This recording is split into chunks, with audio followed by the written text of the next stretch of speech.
apparently somebody's thrown themselves in front of the train down near Doncaster, and as a result of that, trains were not running out of King's Cross, and therefore he couldn't get here. So his sincere apologies for that, but I mean, I'm very much a part of the BoxNation, Frank Warren promotional team, and also covering the fights that he does. And as you know, this is what we're talking about today, is United at the first direct arena in Leeds, taking place on Saturday the 13th of May, and these guys are going to be the stars. Lovely to have two Leeds fighters on the bill, Josh and Nicola, who's going to be making a pro debut in April in Manchester before, so it's going to be her second professional fight.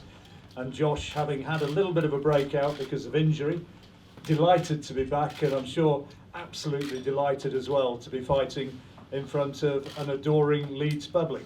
As far as Frank's concerned, and as far as BoxNation and Queensbury Promotions is concerned, it's all about building Leeds in the manner that Manchester was a few years ago with Ricky Hatton. Josh and potentially Nicola have that sort of support, the sort of support that enabled the MEN Arena to be absolutely banged out again and again for those Ricky Hatton fights back in the late 90s and up to Costa Zoo in 2005. And Josh, whose ambition is to get himself a world title, is very much hoping for something similar. And there's absolutely no reason why Manchester with these guys, Leeds with these guys, can't be as Manchester was a decade or so ago. There's that sort of a support. I mean, the fanatical support which you bring in is absolutely sensational. Now, looking ahead to the actual fight itself, we can announce that the contract still has to be returned, but an agreement has been made for Josh to fight Kiko Martinez, who is a former IBF world champion, former European champion, and he's best known, I mean, he's had a number of very high profile fights, but he'll be best known to the boxing public for two terrific scraps against Carl Frampton. The second one particularly was a memorable fight on the Titanic slipway over in Belfast. He's a talented fighter, and he's certainly somebody who's going to be a test, very much so, for Josh as he comes back from his injury. And if he gets through that, which hopefully everything's okay, then talks have begun with Chris Sanagar, who's the manager promoter of Lee Selby, with a look to bringing Selby here for a world title fight at Elland Road this summer. So it's as real as that. It's not just talk. This is very definitely in the planning stage. It's what Josh wants. It's what boxing wants and needs, I think. And it's what Frank's in the business of producing the biggest fights. And it's what BT and BoxNation want. BT have the new contract going ahead, and that in the summer at Elland Road could potentially be a huge night of boxing, which is going to be a great thing for that particular network. Right, so that's probably enough for me blathering on. I'll just tell you as well that on the undercard, Jazz Dickens, who was last seen out against Guillermo Rigondeaux, he's going to be defending his British Super Bantamweight title against a brilliant young prospect from County Durham, Thomas Patrick Ward. That's a tasty one. And Philip Sutcliffe Jr. as well, a very good Irish lad who's fighting in Belfast this month. If he gets through that, he's going to be taking on Josh Leather, a talented lad from up in Gisborough, up in the northeast near Middlesbrough, for the vacant IBF Intercontinental Super Lightweight title. Also on the bill, Tyrone Nurse, big following from Yorkshire, as you'll know, and a number of other very talented youngsters from this area. But I must just ask you first of all, Josh, about coming back here, fighting at the first direct arena and fighting in Leeds after this break. I mean, you must be absolutely itching to get back in, aren't you? Can't wait to get going again. I'm excited. You know, last year, start of year, I did some very good fights at Amagassa, Patrick Island, and I had a lot of momentum going for me. And then towards back in the year, you know, fights didn't happen for whatever reason, and it gets a little bit frustrating. Just like, you know, you want to be out regular, just like a footballer wants to be playing on pitch regular.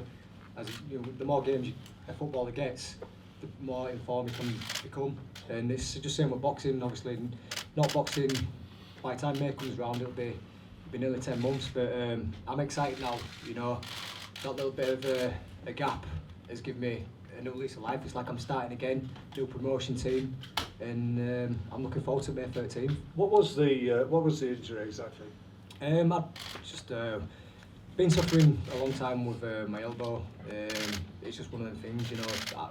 I think every boxer goes through the career, So getting a little niggle. You needed surgery, did you?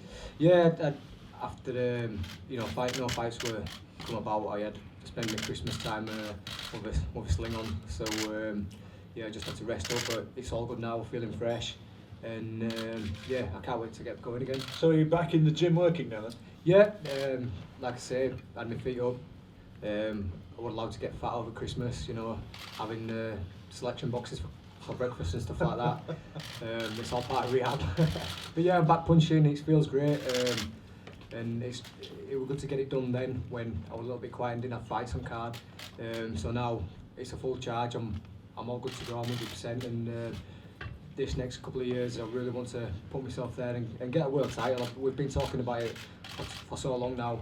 You know, I get bored about hearing it myself, but I'm desperate to get a world title and, you know, get back out in May 13th. You've got to get past Martinez first. What sort of a contest do you anticipate from him? Because we've seen two Kiko Martinez's, haven't we? I mean, we saw him taken out by Scott quickly. We saw him also push Carl Frampton all the way. On his day, he can be a very good fighter. Well, this is it. I mean, and God forget, he had Scott Quick wobbling in first round. You know, Scott Quick looked like a rabbit in headlights when he boxed him. He did catch him with a good shot later on in next round or so. But you know, he's a former world champion. He's mixed it with best. You know, Carl Frampton's openly stated that one of the hardest opponents he's boxed. And you know, when sat down with my team, Steve, my dad and Frank, you know, we spoke about possible names, and I just said, listen, get me the hardest fight you can get for returning back to the ring, and then do what we can to get a world title after. But not looking past May 13th. I know he's a very tough opponent, but you know, I want to go out there and make a statement.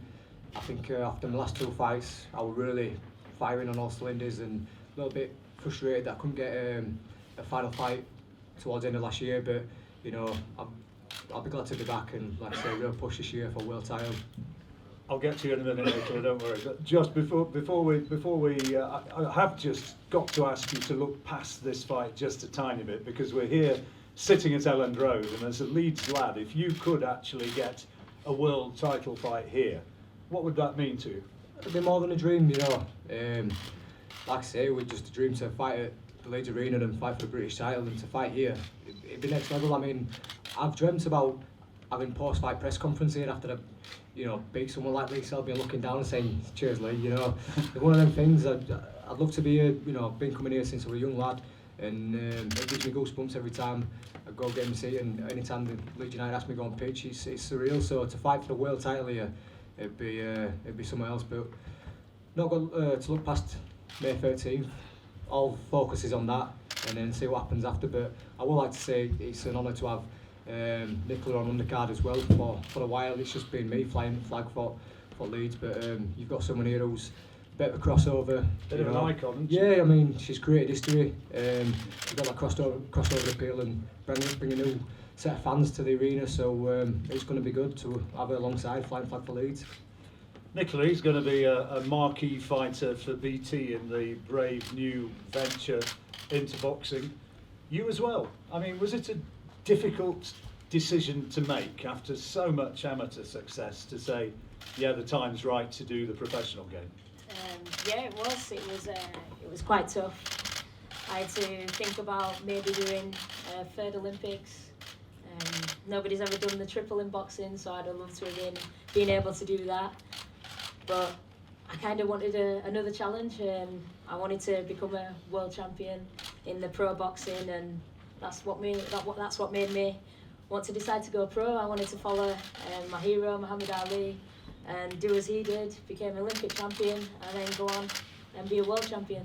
As somebody who's dominated the amateur game for a fair number of years now, I mean, do you anticipate significant differences as you move on in the pro game? Yeah, definitely. We've been working on already slowing my feet down and putting a lot more power on my punches. Of course, there's the removal of the head guards as well, which I think's going to be a bonus because your head guards. Yeah, exactly. And the head guard creates a bigger target as well, so it'll be a lot easier to not only see shots come in, but to move out of the way of them as well. So what sort of time frame have you put on it? You say you'd like to be a world champion. Are we talking about this year, next year, 3 years? How soon do you think you would be ready for that? I'd like to say next year. I'd like to be ready for a world title and bringing a belt home to Leeds. Well, you're going to be making your debut in April in Manchester, which hopefully, touch wood, is going to go very well. And then here, I mean, this actually fighting in front of your Leeds public, that'd be wonderful, wouldn't it? Oh yeah, definitely. This is what it's all about for me. I can't wait for the Leeds show, all the Leeds support, the fans. I probably haven't boxed in Leeds since I was 13 years old, so Really? this will be the first time that I've competed in Leeds in a long time. It So really is a homecoming for you. yeah, it really is. I'm excited. I'm looking forward to it. I've got Josh on as well. It's going to be exciting. The atmosphere in the arena, I'm sure, is going to replicate the noise and the atmosphere at the game. So I'm excited and looking forward to it. I was going to say as well, Nicola, it's no bad thing sharing the spotlight with this fella, is he? Who's one of the nicest guys who you meet in boxing, and has got this phenomenal support. I mean, it's lovely that the pair of you obviously respect each other and are able to share the billing. Oh yeah, definitely.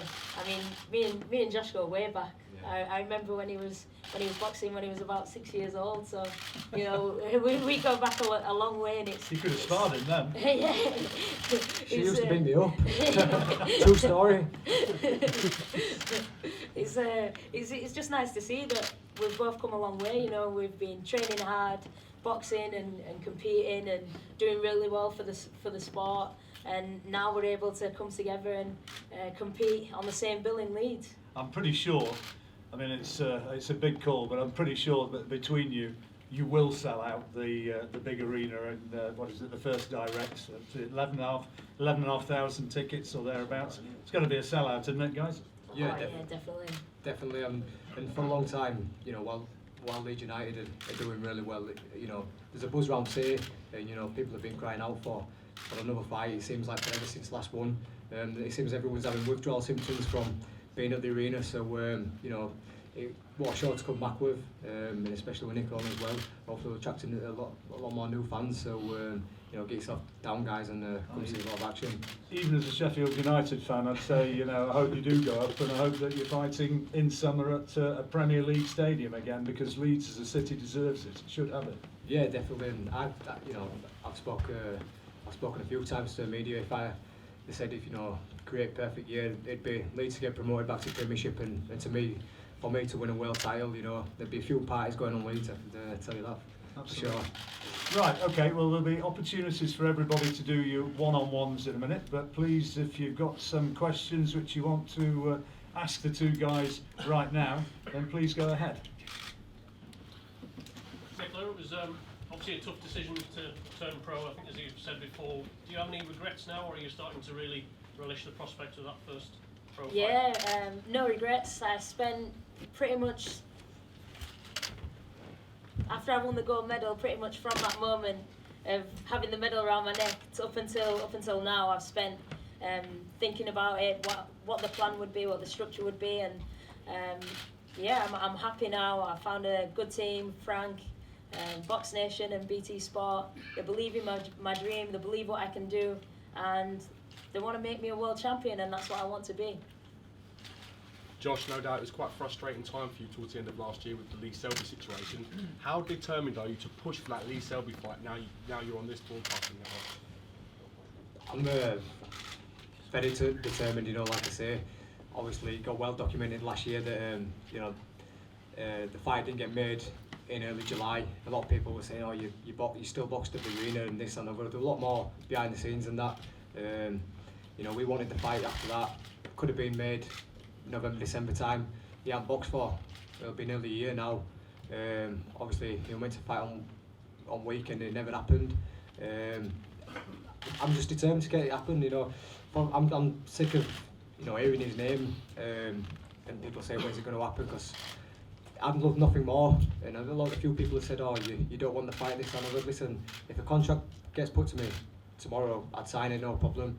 You know, give me the fight, and if it comes to Leeds, he's getting beat. Simple as that. But you know, get out May 13th, and after that, it can happen. But listen, he's not the only world champion.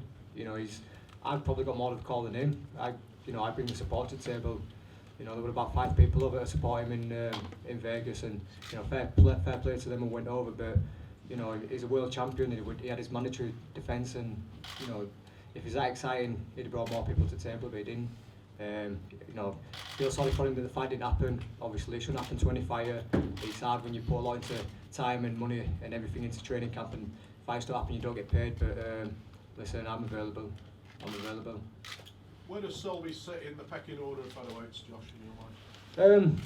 In my eyes, Gary Russell Jr.'s the best one out there. I think, you know, Frampton, Santa Cruz, Selby and Oscar Valdez are all more or less in the same bracket. They're all tough fights, all bring different styles to the table. But yeah, I think Gary Russell's just a level above everyone else. It's some division though, isn't it? Do you ever wish you were slightly heavier or slightly lighter? No, to be fair, I'm glad to be part of it. You know, it's a tough division, but that's what boxing needs. It needs competitive fights, and you know, you don't want like world champions defending the titles against nobodies. And you know, competitive sports like UFC, they're buzzing because fights get made what competitive. So this is what boxing needs at the minute, and it's good to be part of a division so exciting. Nicola, how do you think you'll handle not boxing all the time as you did on the amateurs so frequently? So maybe as a pro, you'll probably box 3 or 4 times a year, I would surmise. So how do you think you'll deal with that not being as active as you've been in earlier years? I'm actually going to be enjoying the time off and having a bit more time to see my family, friends, and a lot more time to do my other opportunities as well, my events, and also working alongside to get my book released as well. So yeah, I'm going to be enjoying the time off, and it gives your body a little bit of a break. I think you need that. It's quite hard in the amateurs. You're boxing pretty much maybe every 8 weeks, sometimes sooner than that, and you're boxing like sometimes 5 days out of a week. So, and you're boxing day after day after day, and you're making weight every single day. So this will be a lot easier. I weigh in the day before, and then I compete, and it's only one competition. Nicola, do you feel any pressure? You've mentioned adapting to the professional ranks and all that. Do you feel any pressure to alter your sort of winning style in the professional ranks? I mean, you're well known for your slick defensive boxing. Do you feel a little bit more pressure to attack and a pressure to impress? No, not really. I'm just gonna keep doing what I'm doing. The likes of Lemonchenko still really light on his feet, really quick, and I think I'll go with the same style. Really quick, just a little bit more power in my punches now. Nicola, how do you feel knowing that you're a double Olympic champion, you've reached the pinnacle of the amateurs, but right now, excuse my language, shit gets made. Yeah. You're in the pros, so everybody's going to be, you know what I mean? Everybody's going to be gunning for you because you're the one to beat. Feel no pressure? Feel no way? Relish it? Yeah, I love it. I love the pressure, as well as in the amateur games. I love the pressure. Being number one for 4 years is hard. Knowing that everybody's coming for you, everybody wants to be Olympic champion, everybody wants that gold medal. So you know when you go into an Olympic Games, everybody's coming for you. I have to go in there with my A game every time and give 110%, and that's what I intend to do in the pros as well. I'll be giving 110%. I know everybody wants to beat me, but you know they've got to get in the ring and they've got to put the money where the mouth is, really, you know. And Sound like him. yeah, I'm ready. All the best. There you go. About as close as we'll get to you trash talking, isn't it? Yeah. Anybody else? Nicola, you mentioned obviously the prospect of a world title fight as early as next year. Is that early, or is that realistic given sort of all the experience you've had in the amateur game? Yeah, I think that's pretty much quite realistic, actually. Lemonchenko went for a world title shot in his first fight, so I think with my experience, I've had over 200 amateur fights. I just need to adapt a little bit more for the times of the rounds, and settling my feet for my power, and I think after I've got that, yeah, I'm ready to take on a world champion and take that title home. And so where would your ideal venue be here, I suppose? Would you like to do it in Elland Road? Oh yeah, I'd love to be able to do it in Leeds, definitely. Have all the support, the fans, maybe do a world title fight alongside Josh as well. That'd be cool. Can I just ask one? You talk a lot about the fans. I mean, you have some of the most passionate support that there is in boxing now. How much of a lift does that give you, or is it a case of just keeping yourself in check because it can give you too much of a lift? Right, you learn to deal with it. It's an intimidating place to come for any opponent, so all of a sudden you instantly put an advantage there. I mean, some of them, you know, they don't mind the noise and atmosphere. Like Amagasser, he seemed to not mind. He didn't have a clue what everyone was saying, so yeah, we were all right. But someone like Joe Brunkner, I think he crippled under atmosphere when he walked out. We've never seen anything like it before. You've got like 10,000 Nutty Leeds fans all, you know, having a few drinks and you know, shouting a lot of abuse. And it's an hostile place. And every time I like land a jab or a punch, it's, you know, there's a massive roar goes up, and I wouldn't like to be in the away corner and listening to that, because, you know, it gives me a boost. You know, I'm in there, I don't feel tired when I've got that roar of crowd, and when they're chanting your name and singing you and roaring you to go on, it just gives you that extra bit of energy. So I did my first part of my career on the road. I had many fights away. I won English title away from home in my opponent's backyard. I won the Commonwealth title away in my opponent's backyard. So I've done my hard work away from home, and now I am where I am. It's, you know, I don't want to fight anywhere else apart from Leeds. If the world title like offer got made for it somewhere like America, more than happy to take all Nutty Leeds fans to America. But you know, I don't see why we have to move. It's a good atmosphere here. You know, I always look at it like the Colosseum of you know, Roman gladiators. That's what it feels like. Yeah, exactly. But you know, they definitely are a massive help. Right. Anybody else? Okay. Well, Send them to sleep. thank you very much, Josh and Nicola. Brilliant as ever. One-on-one opportunities, if you want them, ask.